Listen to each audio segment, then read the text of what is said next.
Hello and welcome to autoportal.com, the car buying website that helps you buy better. Well, if you thought that Tata had given up on the Nano, you were wrong. Because this car, the Tata Nano Twist, is Tata's attempt not only to improve the Nano, but also to take it upmarket. It comes with power steering, improved interiors, and a whole lot more to improve the Nano experience. Let's have a look at what this car is all about. Well, in terms of styling, Tata hasn't really done too much on the exterior. It remains the same car which was launched a few years ago.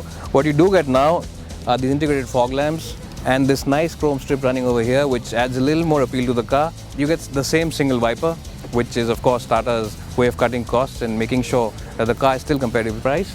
This nice big glass area, this big screen helps a lot in giving you that airy feel to the cabin.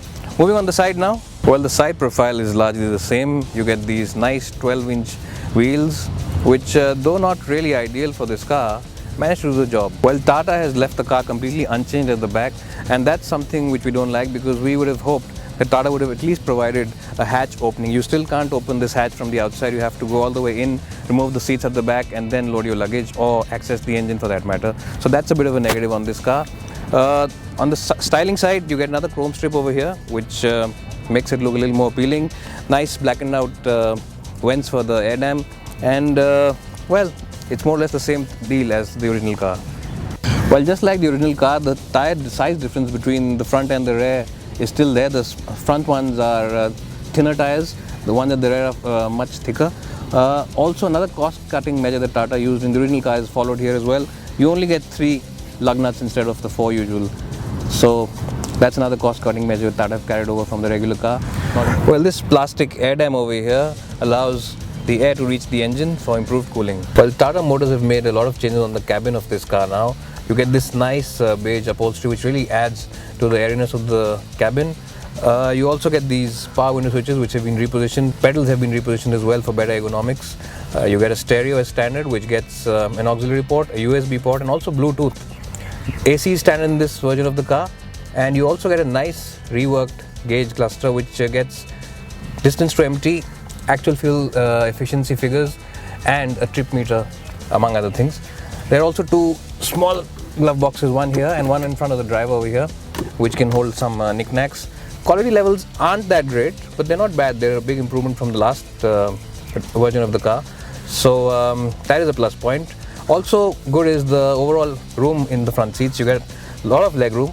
Headroom is really nice, and there's decent shoulder room as well if you have broad shoulders. So you can really sit up nicely and comfortably over here. You get a nice view out of the seat. It's a high set seat, so it gives you a very commanding view of the road ahead. And the large glass area overall really adds to that roomy feel of the cabin. Well, let's have a look at the boot now of this car. To access that, because the hatch doesn't open from the back, you have to pull this little thing over here on top of the backrest. And you get a decent boot. It's not really very big, but I guess it's good enough for those 2 bags when you're traveling and going for that trip. To access the engine, you have to move these nuts over here and open this little shelf. It's not very practical, but I guess it helps with the overall packaging of this car. Well, getting into the back seat is a breeze because it's a high car and the seats are very high set. What also helps the whole thing is this nice door, which opens up quite well. Big glass area at the back gives you a nice feel as well. In terms of legroom, it's pretty decent. In fact, it's pretty good considering I'm 5'10". Headroom is very good as well. And because these are flat seats, somebody can actually sit here, and the generous width of the car means this is an actual 3-seater at the back. Very good for the family outings when you're all together. Only bit of minus point is that the battery, the front, is located below the front seat. That can rob the leg room for somebody who's sitting here. And also this bar at the back can be a little cumbersome at times. Well, Tata Motors hasn't done too much on the engine, which means that noise and vibration is still an issue in this car. The car gets very buzzy when you rev the engine hard, and that can get a little disconcerting when you're out on the road. On the plus side, the gearbox is nice and easy to use. It's not very notchy. The clutch pedal is light as well, and overall this engine is very peppy, so you don't really have to constantly keep shifting gears up and down to get the movement going. Well, the big talking point, of course, is the power steering. And what Tata have really done with this power steering is that now the car feels more connected. The front end of the car feels better connected with the steering wheel. The earlier car without the power steering really felt very lifeless. There was no connection with the tires at all. Well, in terms of the ride quality is a little hard. There's a harsh edge to the ride, so you do tend to jump around a bit as soon as you meet a pothole or a bad patch of road. Cabin does move around. I mean, the occupants will move around in the cabin a bit. Also, because of the thin tires, grip levels aren't that good. So if you need to brake in a very emergency kind of a situation, it can get a bit tricky at times.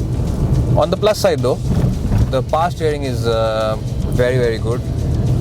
When we compare this with the regular version of the car, which does not have the power steering, well, this is really a breeze in fact to drive. And also, the steering now feels better connected with the front tires. You know what's happening at the front end of the car rather than being completely clueless on the regular version of this car. Finding that parking space is now much easier. Getting this car into that space is much easier now thanks to this power steering. If in the market for a compact hatchback, then you should definitely consider buying this Nano Twist. Its improved interior, the power steering, and a lot of other features really make it a much more better experience. It might not have the best cabin quality, but what it offers you is one of the most spacious cabins in a small car. It's easy to drive in the city and promises to put a smile on your face every time you take it out for a spin. Well, and that's what we've had on this Nano today. If you want to know more about this car, then head to our website autoportal.com, and don't forget to subscribe to our YouTube channel by clicking on this link above on the screen. It's bye for now and hope to see you soon.